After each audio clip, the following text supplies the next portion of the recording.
If you look at this, let two fair six-faced die A and B be thrown simultaneously. Now A and B, these are the two fair six-faced dice. Six-faced dice. So I can say this implies to me that number of events in the sample space will be equal to 6 into 6. 6 square, that is equal to 36. It is told in the problem that event E1, that die A shows up 4. Die A shows up 4 means 4, 1. Die B can show any other number, right? 4, 1, 4, 2, 4, 3, 4, 4, 4, 5, 4, 6. 4, 6, correct? 4, 6. Now E2 be the event that die B shows up 2. Die B shows up 2. Die B shows up 2. So that is nothing but 1, 2, 2, 2, 3, 2, 4, 2, 5, 2, 6, 2. Correct? 6, 2. 6, 2. So I can say here, this implies n of E1 is equal to 6. N of E2 is equal to 6. Probability of E1 will be equal to 6 divided by 36, 1 by 6. Probability of E2 will be equal to 6 divided by 36, 1 by 6. And E3 be the event of getting the sum of numbers as odd. So 1, 1 not possible. 1 plus 2, 3.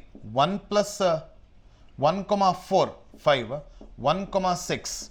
Then 2, 1, 2, 3, 2, 5. Right? Similarly, 3, 2, 3, 4, 3, 6, then 4, 1, 4, 3, 4, 5. All the cases you see that the sum is odd here. And similarly 5, 2, 5, 4, 5, 6. And then 6, 1, 6, 3, 6, 5. Correct? 6, 5. So in this case, if you see n of E3 is equal to 18. So I can say probability of E3, that is equal to 18 divided by 36, that is equal to 1 divided by 2.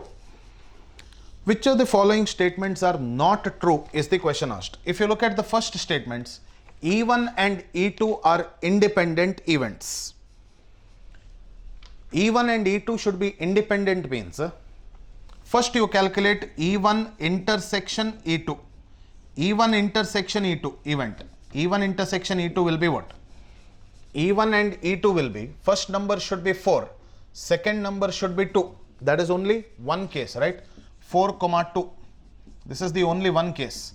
This implies n of E1 intersection E2 should be equal to 1. This implies probability of E1 intersection E2, that is equal to 1 divided by 36. Probability of E1 into probability of E2, probability of E1 into probability of E2 is 1 by 6 into 1 by 6, that is equal to 1 by 36, that is equal to probability of E1 intersection E2. So this is correct only, this is not false, this is true. If you look at the second option, E2 and E3 are independent. E2 intersection E3, E2 intersection E3 means second number should be 2, second number should be 2, second number should be 2, and first number can be anything, right? So it can be 1, 2, it can be 3, 2, it can be 5, 2. So this implies to me that probability of E2 intersection E3 will be equal to 3 out of 36 cases, which is nothing but 1 divided by 12. 1 divided by 12. So P of E2 into P of E3, that is equal to, P of E2 is 1 by 6 into 1 by 2, that is equal to 1 by 12, that is equal to probability of E2 intersection E3. This is also matching. You can see that option B is also correct. Option C, E1 and E3 are independent. E1 intersection E3 you do and see. What is E1 intersection E3? First number should be 4. First number should be 4. 4, 1, 4, 3, 4, 5. Second number can be anything, right? So common elements you have to see.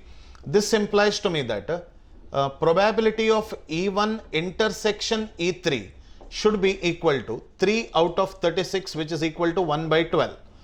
Probability of E1 into probability of E3, that is equal to 1 by 6 multiplied by 1 by 2, that is equal to 1 by 12, that is equal to probability of E1 intersection E3. So this is also correct.